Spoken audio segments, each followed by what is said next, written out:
qualquer desgraça vira graça. A doença torna-se numa graça.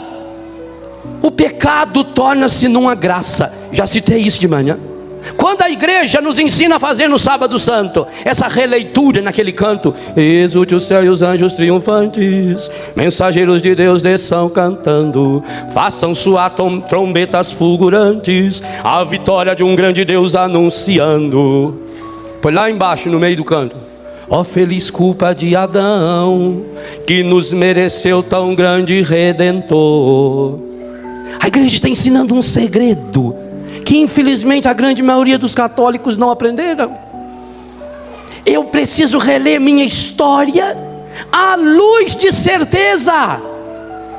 E essas certezas a Bíblia me dá: a certeza de que Deus me ama, me abraça, me acolhe, de que Deus é doido por mim, de que Deus é capaz de ir ao extremo. João 13:1, tendo amado os seus que estavam no mundo, amou-os até o fim. De que Deus faz coisas impossíveis. Isso que o Cleidmar canta, e o meu sonho é que esse CD dele vendesse uns 15, 50 milhões de CDs, para que as pessoas começassem a cantar a certeza de que o impossível você pode experimentar, o impossível acontece na sua vida, porque Deus foi capaz de ir ao impossível para fazer com que você, com que eu, Léo, você que está me vendo, me assistindo aí na telinha do computador, na tela da sua televisão, ouvindo pelo rádio, que você chegasse a essa absoluta convicção: Deus me ama, Deus gosta de mim, Deus é apaixonado por mim, Deus me criou para que eu seja feliz. Mas por que então eu não sou feliz? Padre, e você vai encontrar essa pergunta desse jeitinho no livro: padre, se Deus é tão bom, se Deus ama, se Deus é misericórdia, se Deus é isso, se Deus é aquilo, então eu queria que o senhor me explicasse como é que tem tanto sofrimento no mundo, como é que tem doença, como é que tem morte. Se Deus é tão bom, então meu pai não tinha morrido. Pois Jesus ensina como responder essas perguntas. O catecismo da sua igreja ensina você a responder essas perguntas.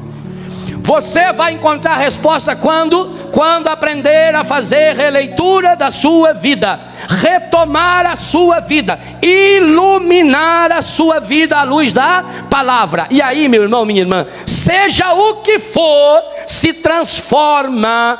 E aqui vem uma coisa mais linda e espetacular da Bíblia: se transforma em fonte de cura para você e para as pessoas que estão ao seu redor. A Bíblia é um livro louco.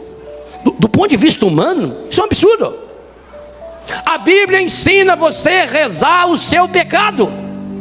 Pois o mundo ensina a gente a fazer o que com o pecado? Esconder.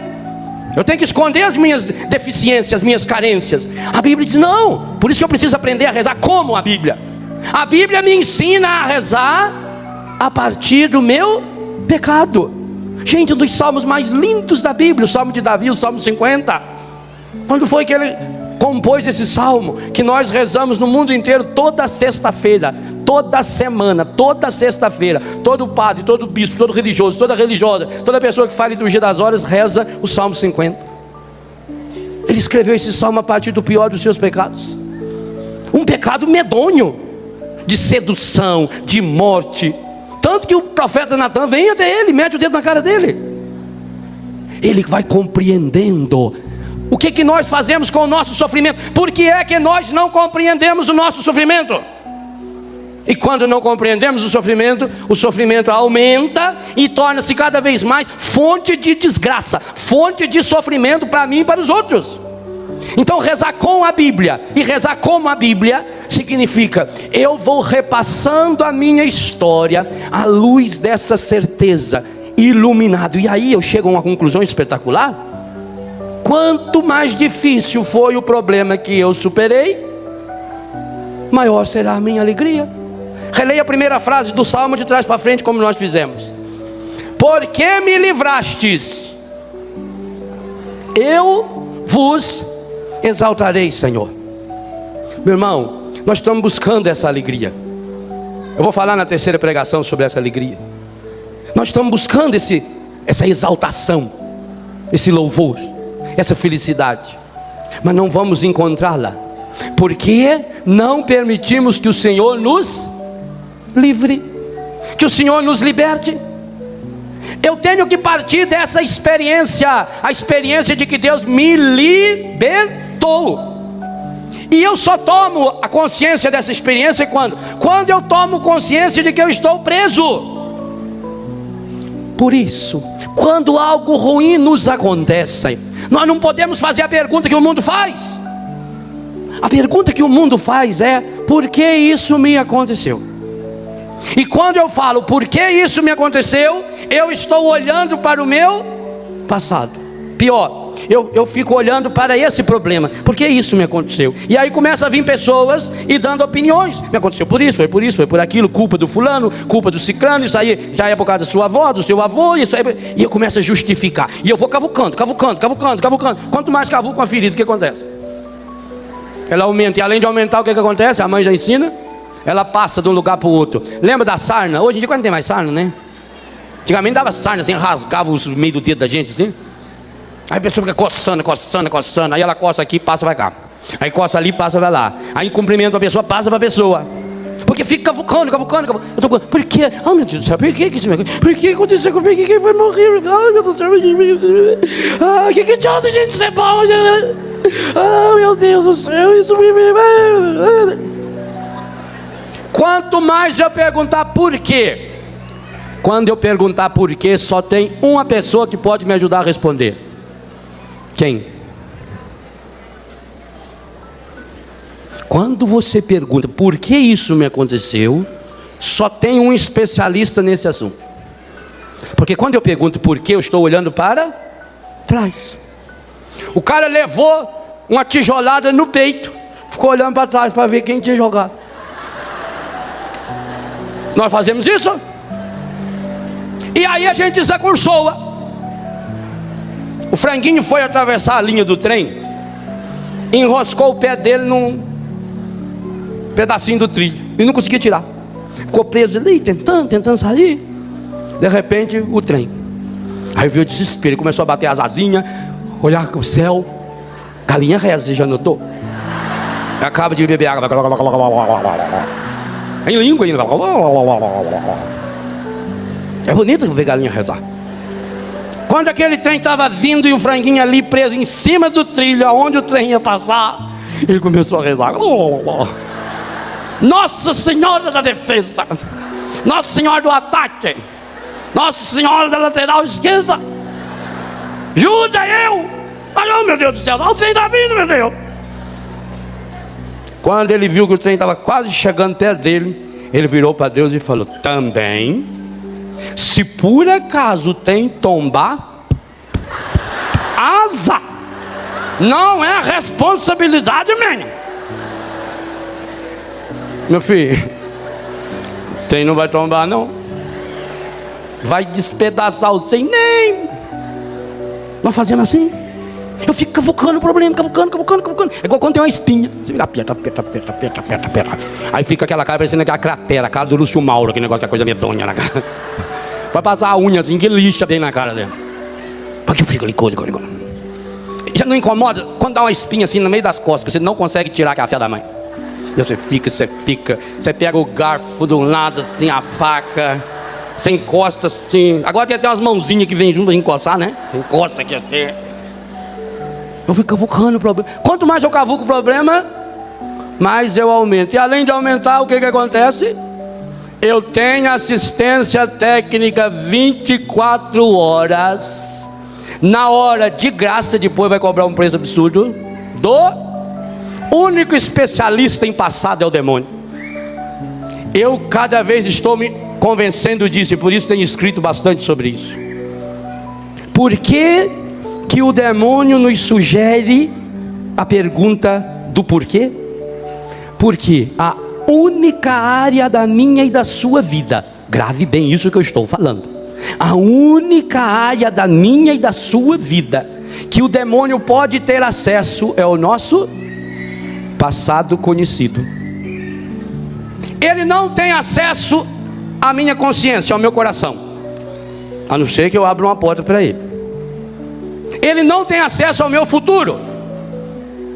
Ele não tem acesso ao meu presente. Cada pessoa nesse mundo pode tomar a decisão, juntar as duas mãozinhas agora e tomar uma decisão definitiva sobre sua vida. Mas há uma área da nossa vida que o demônio tem uma poderosa influência, é a única área. E essa área chama-se passado. Principalmente os pecados que não foram perdoados, as ofensas que não foram perdoadas, as situações de sofrimento, de dor que não foram assimiladas por mim. Por isso que é um mal terrível você falar para a pessoa: não esqueça, não esqueça não. Lembra, relembre, retome. Não tenha medo de retomar. Por que será que Jesus nunca fez nenhuma pergunta sobre o passado de nenhuma pessoa? Nunca. Porque Jesus não queria dar entrada ao demônio na vida da pessoa. Os meus filhos usuários de droga, dependentes, sabem disso. Uma das coisas que nós ensinamos em Betânia: não fale sobre o seu passado. Não converse sobre droga. Porque já que você não pode usar a droga, o encardido sugere que ao ficar falando da droga, a minha fala alimenta o pensamento alimenta a memória se abastece da lembrança, a lembrança vai atualizando. Então para o meu consciente é a mesma coisa que se eu estivesse usando.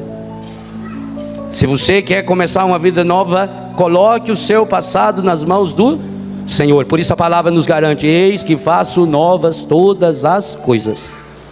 Há duas áreas importantes do conhecimento e da experiência humana hoje, que nós percebemos o dedo do encardido jogando a pessoa lá no fundo do poço. Chama-se depressão e dependência química. Os dois casos estão intimamente ligados a uma visão errônea do meu passado.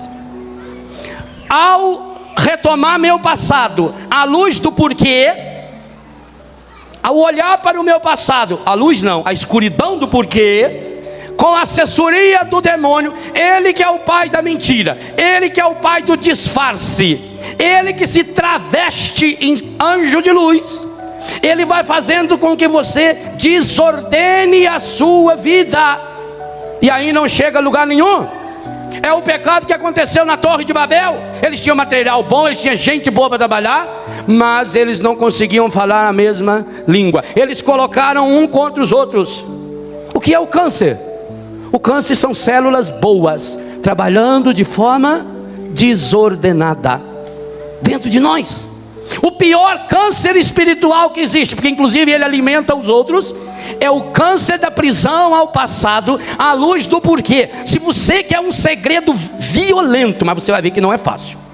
Se você quer um segredo violento de cura interior, eu diria, do ponto de vista humano, esse é o maior. Jamais pergunte a respeito de qualquer situação que você viveu, jamais pergunte por quê. Nunca mais. Mas eu não estou entendendo. Então que pergunta fazer? Para quê?